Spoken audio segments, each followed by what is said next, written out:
இந்த formation of urine பார்த்தோம். கடைசியா யூரின் வந்து எங்க இருக்கும் அப்படின்னு பாத்தீங்கன்னா இந்த கலெக்டிங் டக்ட்ல இருந்து யூரினரி பிளாடர்ல வந்து நிக்கும்னு சொன்னேன். யூரினரி பிளாடர்ல வந்து யூரின் ஸ்டோர் ஆனதுக்கு அப்புறம் என்ன ஆகும் அப்படின்னா அண்ட் சிக்னல் ஃப்ரம் சிஎன்எஸ் மத்திய நரம்பு மண்டலம் சென்ட்ரல் நர்வஸ் சிஸ்டம் கிடைக்கிற சமிக்கை சிக்னலின் அடிப்படையில யூரின் ஆனது வெளியிடப்படும். ஸோ இதை நம்ம வந்து யூரின் வெளியிடுதல் அப்படின்னு சொல்றோம், சிறுநீர் வெளியிடுதல்னு சொல்றோம். இப்ப நம்ம பாக்குறது என்னன்னு பாத்தீங்கன்னா ரெகுலேஷன் ஆஃப்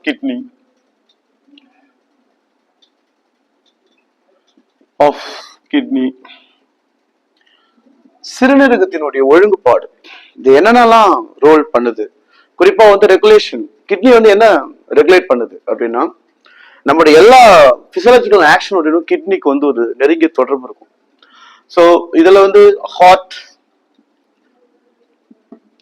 ஹைபோதலமஸ், ஸோ இந்த மாதிரியான உறுப்புகளை உறுப்புகள்ல ரெகுலேட் பண்ணும். So regulation of heart and hypothalamus. ஹைபோதலமஸ்ல வந்து பாத்தீங்கன்னா ரெசப்டார்ஸ் இருக்கும் சொன்னேன் இல்லையா, அதாவது உணர்வேற்பிகள். அந்த ஹைபோதலமஸுடைய உணர்வேற்பிகளின் மீது செயல்படும். ஹார்ட்டோட ஏட்ரியல் ரியாக்ஷன்ஸ் இதை நம்ம ஏற்கனவே பார்த்தோம். ஏஎன்எஃப் அப்படின்னு சொல்லுவோம் இல்லையா, ஏட்ரியல் நாட்ரியூட்ரிக் ஃபேக்டர்ஸ் அப்படின்னு, அல்லது ஆன்டி நாட்ரியூட்ரியல் ஃபேக்டர்ஸ் அப்படின்னு சொன்னோம். அதனால இந்த ஏட்ரியல் நாட்ரியூட்ரிக் ஃபேக்டர்ஸ் ஹார்ட்டோட அந்த பகுதியில் வந்து பார்த்தீங்கன்னா ஹார்ட்டோட வால்ல வந்து என்ன பண்ணும், ஏட்ரியல் வால்ல ஏற்படுற அந்த ப்ராப்ளத்தை வந்து சரி செய்யும். அதாவது ப்ரெஷரை வந்து மெயின்டைன் பண்றதுக்காக கிட்னி ஃபங்க்ஷன் பண்ணும். ஹைபோதலமஸ் ரெசப்டர்ஸோடையும் அது பங்கு இருக்கும். ஸோ ஏற்கனவே சொன்ன மாதிரி ஏடிஹெச் அந்த ஃபங்க்ஷன்ஸ் வந்து இது பண்ணும். டையூரிசிஸ் அப்படின்னு சொல்லப்பட்ட அந்த அதிகப்படியான அந்த சிறுநீர்ல நீர் கலந்து வெளியேறுவதை தடுக்கும். இந்த பிரிவென்ஷன் யூரின் ஃபார்மேஷன் நம்ம இதை சொன்னோம். Called as the வாசோப்ரெசின்ஸ். Anti diuretic ஹார்மோனுடைய function ஏற்கனவே பார்த்தோம் கெமிக்கல் கோஆர்டினேஷன்ஸ்ல. ஸோ அதில் அந்த ஃபங்க்ஷன் நம்ம பார்த்துக்கிறதால இங்க என்ன சொல்ல வராங்கன்னா ஏடிஹெச் அப்படின்றது ஆன்டி டயூரிட்டிக் ஹார்மோன். இந்த ஹார்மோனோட ஃபங்க்ஷனையும் கிட்னி வந்து ரெகுலேட் பண்ணும். டயூரிசிஸ் சொல்லப்படுற excess amount of water loss வந்து ப்ரிவென்ட் பண்ணும். ஸோ அந்த ப்ரிவென்ட் பண்றது கிட்னியோட ரொம்ப ஒரு கான்ட்ரிபியூஷன்ஸ் இதுக்குள்ள இருக்கும். இது ரெகுலேஷன் ஆஃப் கிட்னி அப்படிக்குள்ள கொடுக்கலாம். ரொம்ப முக்கியமான விஷயம் என்னன்னா கிட்னியோட ரெகுலேஷன்ல ரொம்ப முக்கியமான சொல்லப்படுறது என்னன்னா JGCRA, ஜக்டோக்ளோமெருலஸ் அப்பரடஸ் அப்படின்னு சொல்லுவாங்க. இது ஜக்டோக்ளோமெருலர் அப்பரடஸ். இது வந்து பாத்தீங்கன்னா ரொம்ப டிஃபிகல்ட்டான ஃபங்க்ஷன் தான், ஆனா நம்ம ஈஸியா புரிஞ்சிடலாம். when low amount of pressure நம்முடைய பாடியில வந்து ப்ரெஷர் வந்து குறையுது அப்படின்னு கேட்டீங்கன்னா அப்ப கிட்னி என்ன ரோல் பண்ணுது சார் அப்படின்னு பார்க்கும்போது நம்ம ஏற்கனவே சொல்லியிருந்தோம். இந்த ப்ராசஸுக்கு எல்லாமே முக்கியமான விஷயம் குளோமெருலஸ் தான். அங்கதான் இந்த ஃபில்ட்ரேட் நடக்குது. அப்ப குளோமெருலோட ஃபில்ட்ரேட் ரேட் வந்து குறைஞ்சிச்சு அப்படின்னா ப்ரெஷர் வந்து குறையும். அப்ப என்ன பண்ணும் அப்படின்னா கிட்னி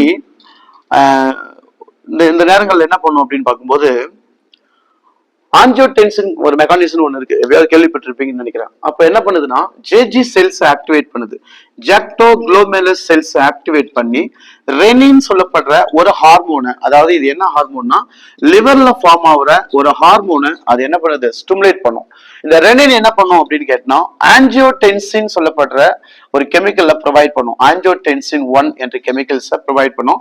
இது என்னவா மாற்றப்படுதுன்னா ஆஞ்சியோடென்சின் 2 அப்படின்னு கன்வெர்ட் பண்ணுது. இந்த ஆஞ்சியோடென்சின் 2 மாறும்போது it acts a good vasoconstrictor அப்படின்னு சொல்றாங்க. It is vasoconstrictor. அதாவது என்னன்னு கேட்டா ரத்த அந்த குழல்களை சுருக்கும் தன்மை கொண்டது அப்படின்னு சொல்றாங்க. வாசோ கன்ஸ்ட்ரக்டர் அப்படின் போது நாளங்களை சுருக்கும் தன்மை உடையதுன்னு சொல்றாங்க. அப்ப அந்த நாளங்களை சுருங்கும் பொழுது அதிகப்படியான அழுத்தங்கள் உருவாக்கப்படுகிறது. அதனால ரத்த அழுத்தங்கள் குறையறதுக்கான வாய்ப்பை சிறுநீரகம் இந்த மாதிரி ஒரு ஃபங்க்ஷன் மூலமா செய்யும். அது என்ன பண்ணுது பாருங்க, when the low amount of pressures, so kidney stimulate jactoglomerulus cells and stimulation of renin. ரெனினை வந்து ஸ்டிமுலேட் பண்ணும். ஸ்டிமுலேட் பண்ணும்போது அது ஆஞ்சியோடென்சின் கெமிக்கல் 1 ப்ரொடியூஸ் பண்ணும். become it converted into angiotensin 2.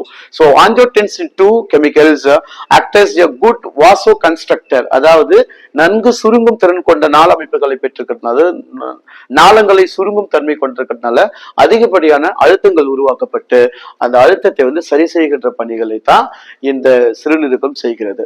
இதே நேரத்துல இந்த ஆஞ்சியோடென்சின் வந்து அட்ரினலினுடைய கார்டெக்ஸையும் அது வந்து பாத்தீங்கன்னா கான்ட்ராக்ட் பண்றதுனால இங்கிருந்து என்ன கிடைக்குது அப்படின்னா ஆல்டோஸ்டிரான் அப்படின்னு சொல்லப்படுற ஹார்மோன் ப்ரொடியூஸ் ஆகுது. இந்த ஹார்மோன் வந்து called as the salt retaining hormones சொல்றோம். That means sodium, chlorine, bicarbonate molecules எல்லாம் வந்து பாத்தீங்கன்னா ரீடைன் பண்றதுக்கான ப்ராசஸையும் அது ஏற்படுத்தி கொடுக்கு. It's very very important functions of the kidney. கிட்னியோட ரோல் இது வந்து ரெகுலேஷன். ஃபங்க்ஷன் சொல்றதை விட இது ஒரு ரெகுலேஷன், கட்டுப்படுத்துறது. இதை ஞாபகம் வச்சுக்கோங்க. மறுபடியும் ஒரு சொல்றேன் பாருங்க. ப்ரெஷர் கம்மியா இருக்கும்போது ஜாக்டோக்ளோமெருலஸ் வந்து பாத்தீங்கன்னா செல்ஸ், இது வந்து செல்ஸ் ஜாக்டோக்ளோமெரல் செல்ஸை வந்து ஸ்டிமுலேட் பண்ணும்போது ரெனின் வந்து ப்ரொடியூசஸ் ஆகும். ரெனின் வந்து பாத்தீங்கன்னா லிவர்ல ப்ரொடியூஸ் ஆகிற ஒரு ஹார்மோன். இந்த ஹார்மோன் ஆஞ்சியோடென்சின் 1 என்ற ஃபார்மேட்டை ஃபார்ம் பண்ணி அதை ஆஞ்சியோடென்சின் 2 அப்படின்னு சொல்லிட்டு கெமிக்கலாக கன்வெர்ட் பண்ணி கொடுக்கும். ஸோ ஆஞ்சியோடென்சின் 2 என்பது என்னன்னா இட்ஸ் கால்ட் அஸ் வாசோ கன்ஸ்ட்ரக்டர், அதாவது நாளங்களை சுருங்கும் தன்மை கொண்டது. இதனால அழுத்தம் உருவாக்கப்பட்டு பிரஷர் வந்து பிரச்சனை இல்லாம இயல்பு நிலைக்கு கொண்டு வராங்க அப்படின்னு சொல்றாங்க.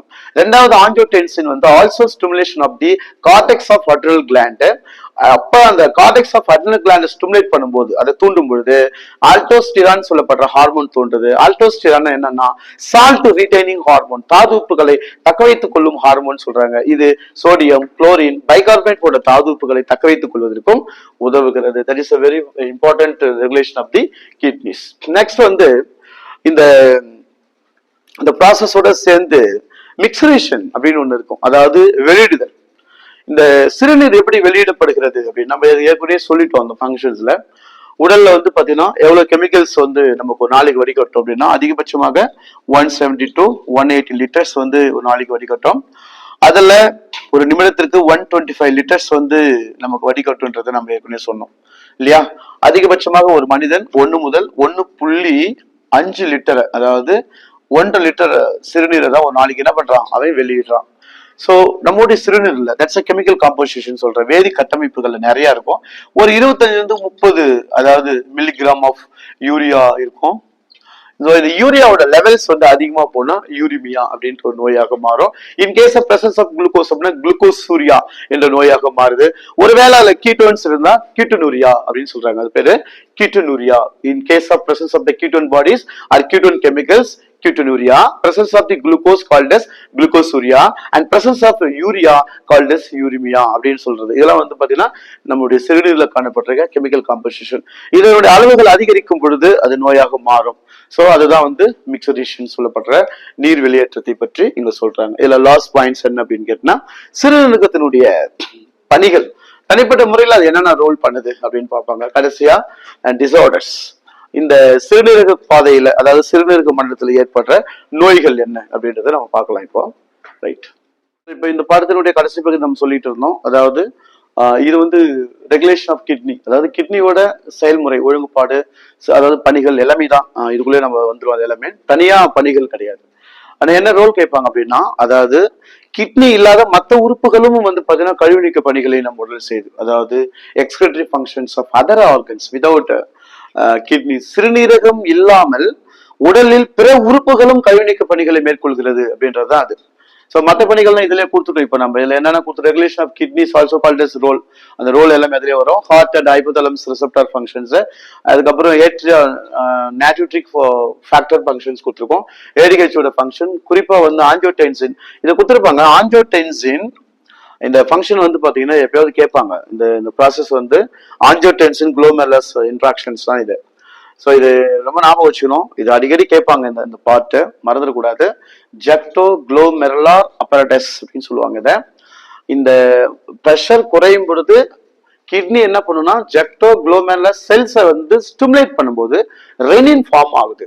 ரெனின் வந்து லிவர்ல ஃபார்ம் ஆகிற ஒரு ஹார்மோன். அது என்ன பண்ணுன்னா ஆஞ்சியோடென்சின் 1 என்ற கெமிக்கலை ப்ரொவைட் பண்ணி அது ஆஞ்சியோடென்சின் 2 கன்வெர்ட் பண்ணும்போது வாசோ கன்ஸ்ட்ரக்டர் சொல்லப்படுற நாள சுருக்கிகளை ஏற்படுத்தி நாளங்களை சுருக்கும் போது அதிக அழுத்தம் தேவைப்படுது, அந்த உருவாக்கப்படும். அதனால அந்த அழுத்த பிரச்சனையை வந்து குறைச்சிடும். அது மட்டும் இல்லாம ஆஞ்சியோடென்சின் 2 வந்து என்ன பண்ணுதுன்னா கார்டெக்ஸையும் வந்து தூண்டுறதுனால ஆல்டோஸ்டிரான் ஹார்மோன் தோற்றுவிக்கப்பட்டு மினரல்ஸ் வந்து பார்த்தீங்கன்னா ரீடென்ஷன் ஆகுது அப்படின்னு நம்ம சொல்லி முடிச்சோம். அடுத்தது other then organs of excretion அப்படின்னு பாத்தீங்கன்னா நம்ம உடல்ல கிட்னியை தவிர்த்துட்டு மற்ற உறுப்புகளும் இந்த கழிவு நீக்க பணிகளிலே அது பங்கேற்கிறது அப்படின்றாங்க.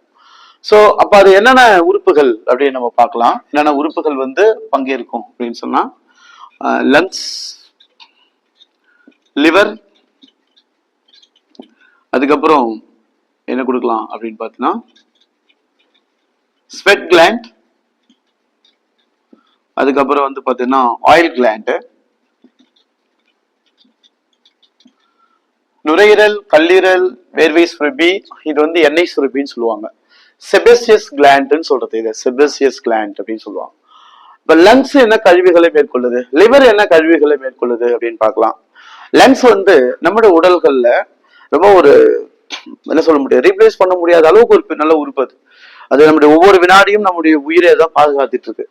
அது என்ன பண்ணுது அப்படின்னா sometimes release of carbon dioxide, இந்த சம்டைம்ஸ் இல்ல ஆல் டைம்ஸ் என்ன பண்ணும்னா ஒரு பக்கம் நடக்கும், அதாவது இன்ஸ்பிரேஷன் நடக்கும், இன்னொரு பக்கம் எக்ஸ்பிரேஷன் நடக்கும். இந்த ரெண்டு ப்ராசஸுமே வந்து அது ஆல்டர்னேட்டிவா சரியா பண்ணிக்கிட்டு இருக்கும். ஸோ அதனாலதான் வந்து லங்ஸ் வந்து பாத்தீங்கன்னா நம்ம உடல்ல வந்து ஒரு மாற்றீடு செய்ய முடியாத ஒரு உறுப்பாகவே சொல்லப்படுது. அதுல கழிவுநீக்க செயல்பாடுகள்ல லங்ஸோட அது கான்ட்ரிபியூஷன் என்ன அப்படின்னு நம்ம பார்த்தோம் அப்படின்னா release of carbon dioxide every per minute 200 ml of carbon dioxide released by lungs அப்படின்னு சொல்றாங்க. ஒவ்வொரு நிமிடத்திற்கும் 200 ml கார்பன் டை ஆக்சைடு வாயுகளை நம்ம உடல்ல இருந்து நுரையீரல் வெளியேற்றி கொண்டிருக்கும். அப்ப நுரையீரலும் கழிவுநீக்க பணிகள்ல மேற்கொள்ளுது. அதர் தென் கிட்னியை தவிர்த்துட்டு மற்ற உறுப்புகளும் கழிவு நீக்கத்துல பங்கேற்குதுன்னா அப்ப அந்த லங்ஸோட ரோல் என்னன்னு பார்த்தோம் அப்படின்னா and release of carbon dioxide and some amount of waters, ஏன்னா நீரையும் அது என்ன பண்ணும், வெளியேற்றும். நம்ம நிறைய இன்ஸ்பிரேஷன் எக்ஸ்பிரேஷன் ப்ராசஸ்ல வந்து பாத்தீங்கன்னா ஒரு சாதாரணமா ஒரு 2500 ml நம்ம தண்ணீரை நம்ம குடிக்கிறோம்னா அதுல 600 ml வந்து நம்ம பாடியில வந்து பார்த்தீங்கன்னா வெளியே போகும். அதாவது எதுக்காகனா ஃபார் த ரெஸ்பிரேட்டரி பர்பஸஸ்க்காக வெளியில போயிடும். அப்ப lungs also one of the excretory ஆர்கனா ஆக்ட் பண்ணுது. So release of carbon dioxide exactly and 200 ml per minute. And the liver is one of the very fantastic organ because the largest gland of our system. நம்ம உடம்புல இருக்கிற மிகப்பெரிய சுரப்பியே இந்த liver தான். So liver என்ன sir பண்ணும் அப்படின்னா liver is major organs. நம்ம அதை தவிர்க்க முடியாது. ஏன்னா in all kind of food நம்ம எதை சாப்பிட்டாலும் கூட அந்த ஃபுட்ல இருக்கிற கண்டாமினேஷன் டாக்ஸின்ஸ் எவ்ரிதிங் வந்து வெளியே அனுப்பும். அப்படி ரொம்ப ஒரு முக்கியமான ஒரு உறுப்பு. இது வந்து கிங் ஆஃப் ஆர்கன் சொல்லுவாங்க.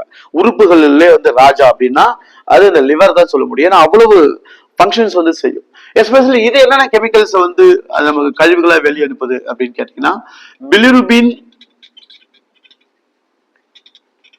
அண்ட் பிலிவிரிடின் அப்படின்னு சொல்லப்பட்ட பிக்மெண்ட்ஸ் இருக்கும். அதுல bilirubin, biliverdin and bile juice chemicals, பித்தநீர் பொருட்கள், அதோட இல்லாம some other steroid hormone components and digestive toxin material, இது எல்லாத்தையுமே வந்து லிவர் வந்து வெளியே அனுப்பும் த்ரூ அண்ட் ஃபியூக்கஸ்.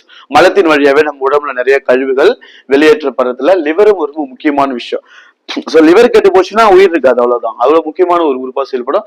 அப்ப லிவர்ல என்னென்ன கழிவு நீக்க பொருட்கள்லாம் வெளியேற்றப்படுதுன்னா pigments, salt, some steroid hormones and some the medicinal waste, இது எல்லாமே நம்ம உடம்புல இருந்து வெளியேற்றப்படுறது எல்லாமே லிவர் மூலமா தான். அப்ப லிவரும் என்னவா செயல்படுது அப்படின்னா கழிவு நீக்க உறுப்பாகவே நமது உடல்ல செயல்படுது. லிவரோட மெயின் ரோல் என்ன and release of some waste material and like bilirubin, biliverdin, steroid hormone and medical waste like that.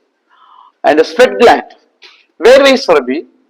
வேர்வை சுரப்பின்றது நம்ம உடலுக்கு வந்து ரொம்ப முக்கியமான ஒரு அம்சம். ஏன்னா இந்த ஸ்வெட் கிளாண்ட் ஆக்டிவேட் ஆனதான் பாடி வந்து கூல் ஆகும், குளிர்ச்சி அடையும். இதோட வேலையை நமக்கு ஏன் ஸ்வெட்டிங் வருது அப்படின்னா பாடியில வந்து ஒரு இன்டர்னல் டெம்பரேச்சர் அதிகமா ஆகும்னா அதை திரும்ப வந்து சரி பண்றதுக்காகவே தான் இந்த ஸ்வெட்டிங் நடக்கும். எல்லா நேரங்கள்லயும் ஸ்வெட் இருக்காது. ஓவர் ஆக்சிடேஷன் பாடியில நிறைய ரெஸ்பிரேஷன் காத்து இழுக்கும் போது, அதாவது நடக்கும் போது, வேகமா ஓடும் பொழுது, இந்த மாதிரி பதட்டமான சூழ்நிலையின் போது தான் உடல்ல வேர்வை வெளியிடும்.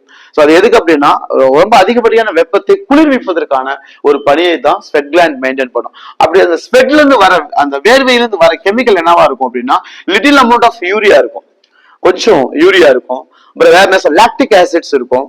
ஸோ இது இல்லாம இன்னும் சில கழிவுப் பொருட்கள் உடல்ல இருந்து வெளியேற்றப்படும். அப்போ அதுவும் வந்து பாத்தீங்கன்னா ஒரு ஆர்கனா செயல்படுது. அது கழிவு நீக்க உறுப்புகள்ல அது ஒரு முக்கியமான உறுப்பாகவும் செயல்படுது. Sweat gland also act as excretory organs, release of certain amount of the urea and ammonia, some lactic acids, இந்த கெமிக்கல்ஸ் எல்லாம் கூட வெளியிடுறதுனால இதுவும் ஒரு கழிவு நீக்க பணிகளை செய்யக்கூடிய உறுப்பாகவே பார்க்கப்படுது. Oil gland, it's called as sebaceous gland அப்படின்னு சொல்லுவாங்க. இந்த ஆயில் கிளாண்ட் வந்து உடம்புல தேவையில்லாத இருக்கிற கொழுப்பு பொருள்கள் அதோட சேர்ந்து இருக்கிற ரசாயன பொருட்களை எல்லாம் தூக்கி உடம்புல வெளியேற்றி மாய்ச்சரைசேஷனை வந்து மெயின்டைன் பண்ணக்கூடிய ஒரு கிளாண்டாக நம்முடைய உடல்கள்ல இருக்குது. So that is the role of excretory organs other than kidney. அந்த சிறுநீரகத்தை தவிர்த்து மற்ற உறுப்புகளும் இந்த பணிகளை மேற்கொள்வதுன்றத இந்த இடத்துல நம்ம கடைசியாக கொடுத்துருக்கோம். ஸோ இந்த பாடத்தோட கடைசி பகுதி எதுனா டிசார்டர்ஸ். டிசார்டர்ஸ் அப்படின்றது என்னன்னா எல்லா பிசியாலஜிக்கல் லெசன்ஸ்லயுமே வந்து பாத்தீங்கன்னா ஒரு டிசார்டர்ஸ் கொடுத்துருப்பாங்க. இது நமக்கு ரொம்ப கம்மியா தான் கொடுத்துருக்காங்க. இதுல வந்து uraemia, already I told uraemia is nothing but due to excess amount of the urea level, அது urea levels exactly should be urea 18 to and 35 to 38 mg per 100 ml. இந்த ரேஞ்ச் நம்ம தாண்டக்கூடாது. நம்ம எவ்வளவு கொடுத்துருப்போம் 30, அதிகபட்சம் 30, 35, 38க்குள்ள கொடுத்துருப்பாங்க. இந்த ரேஞ்சை தாண்டிச்சுன்னா இட்ஸ் கால்ட் அஸ் யூரிமியா அப்படின்னு சொல்லிடுவாங்க. So uraemia is nothing but due to excess amount of the urea in our bloodstream. ரத்தத்தில் அதிகமான யூரியா காணப்பட்ட அந்த நோய்க்கு பேரு uraemia. Similarly, glucosuria, nothing but due to presence of high amount of glucose in the blood. So that is a glucosuria. And another one, ketonuria. The ketonuria is nothing but the ketone bodies and present in our bloodstream. So the called as ketonuria. இந்த மாதிரி நோய்களுக்கு வந்து கொடுத்திருப்பாங்க. இதெல்லாம் நமக்கு நீட்ல நிறைய முறை கேட்டிருக்காங்க. ஆனா எப்படி கேட்பாங்கன்னா மேத்ஸ் ஷீட்ல கேட்பாங்க குளுக்கோசூரியா. சம்டைம்ஸ் வந்து இந்த டிசீஸ்ல இன்னொரு கொடுத்திருப்பாங்க. என்ன கேட்டா ரீனல் கால்குலி அப்படின்னு ஒண்ணு இருக்கு. ரீனல் கால்குலி அப்படின்னு சொல்லுவாங்க. That means also called as renal stone. Kidney stone சொல்றது இது. Renal stone தான் kidney stone. Renal calculi is also called as the kidney stones due to the presence of insoluble crystallized and the mass of chemicals. வேற ஒண்ணும் கிடையாது. அதாவது mass of salt அப்படின்னு சொல்லுவாங்க. என்ன கொடுத்திருக்கான் அப்படின்னா படிகத்தன்மை கொண்ட சில பொருட்கள் சிறுநீரகத்தில் வீழ்படிவாவதனால் ஏற்படுற நோய்க்கு பெறுதான் சிறுநீரக கற்கள் அப்படின்றான். Insoluble crystallised mass of salt அப்படின்னு சொல்றாங்க. அதாவது படிகத்தன்மை உள்ள சில உப்புக்கள் சிறுநீரகத்துல போய் படிகிறதுனால அது ஒரு கல் மாதிரி மாறுது. அங்க ஒண்ணு கல் இல்ல, கருங்கல்லோ செங்கல்லோ கிடையாது. கல் போன்ற ஒரு அமைப்பானது சிறுநீரகத்தில் தோற்றுவிக்கப்படும். இதுக்கு பேர் தான் ரீனல் கால்குலி. எக்ஸாம்பிள்ஸ் கொடுத்துருக்காங்க நம்ம புக்ல. என்னன்னா சோடியம் ஆக்சாலேட் அப்படின்னு ஒரு கெமிக்கல்ஸ் கொடுத்துருக்காங்க. Sodium oxalate that's responsible for the kidney stone formation. So அதுக்கு என்ன காரணம் கொடுத்துருக்காங்க? Sodium oxalate response. இது நமக்கு ஏற்கனவே வந்திருக்க கொஸ்டின் தான். ஸோ அதனால சோடியம் ஆக்சாலேட் கிட்னி ஸ்டோனுக்கு முக்கியமான ஒரு காரணம்.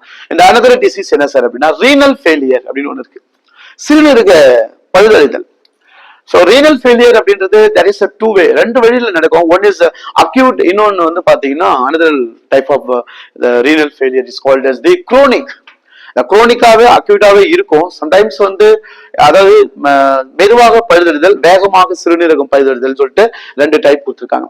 இதுல எந்த வகையான பழுதறிதல், அதாவது சிறுநீரக பாதிப்பை ரீனல் ஃபெயிலியரை நம்மளால கியூர் பண்ண முடியும் சார் அப்படின்னா, அதாவது மெதுவாக பழுதறிதல் இருக்கு பாத்தீங்களா, அது கியூர் பண்ணவே முடியாது. ஏன்னா ஆல்ரெடி அது ரொம்ப டேஞ்சரஸா இருக்கும். பட் வேகமாக பழுதறிதல் இருக்கு பாத்தீங்களா, அதே நம்மளால சரி செய்ய முடியும். ஸோ இது வந்து ரீனல் ஃபெயிலியர். பட் இந்த மெக்கானிசம் எப்படி சார் பண்றாங்க? By using dialysis. சிறுநீரகம் பாதிக்கப்பட்டா பழுதறிந்தா அதை சரி செய்வதற்கான முறைகள் நிறைய இருக்கு. டிரான்ஸ்பிளான்டேஷன் மெத்தட்ஸ் யூஸ் பண்ணலாம். அதாவது சிறுநீரக மாற்றம் ஒருத்தவங்க வாங்கி இன்னொருத்தவங்க வச்சுக்கலாம். இது வந்து பாத்தீங்கன்னா டிரான்ஸ்பிளான்டேஷன் அப்படின்னு சொல்லுவாங்க. ஒருவேளை இந்த பழுதுகள் வந்து எல்லையை கடந்து போயிடுச்சு அப்படின்னு கேட்டீங்கன்னா அந்த கார்டியோவாஸ்குலர் ஸ்பாஷன்ஸ் எல்லாம் கூட டேமேஜஸ் ஆயிடும். சம்டைம்ஸ் கிட்னி பாதிக்கப்பட்ட இதயம் சார்ந்த பகுதிகள் தான் நோய்கள் வருமா. அப்ப அதெல்லாம் ரொம்ப முத்தி போயிடுச்சு அப்படின்னு கேட்டா நம்ம என்ன பண்ண முடியாது, அது கிட்னி வந்து நம்ம ரீப்ளேஸ் பண்ண முடியாது. அதுக்கு பதிலாக என்னன்னா டயாலிசிஸ் அப்படின்ற ஒரு முறையை இங்க வந்து பின்பற்றாங்க. டயாலிசிஸ் மெக்கானிசம்ஸ் உங்களுக்கு தெரிஞ்சிருக்கும்.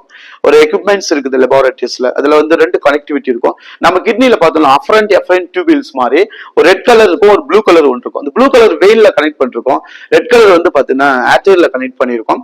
ஸோ அந்த அசுத்தமான ரத்தங்கள் சுத்திகரிக்கப்பட்டு அந்த ஆர்டரிக்குள்ள அனுப்பி விடுவாங்க. அது நம்ம பாடியில போயிட்டு சர்க்குலேஷன் ஆகும். அது பேஸ்ட் ஆன் த ப்ராப்ளம்ஸ் பொறுத்து வாரத்துக்கு 2 நாள் பண்ணுவாங்க, மாசத்துக்கு 4 நாள் பண்ணுவாங்க. அந்த மாதிரி ஏதாவது நிறைய கண்டிஷன்ஸ்லாம் இருக்கும். Dialysis based on the immunities. So இதுதான் வந்து dialysis mechanism. So the disorders கேட்பாங்க.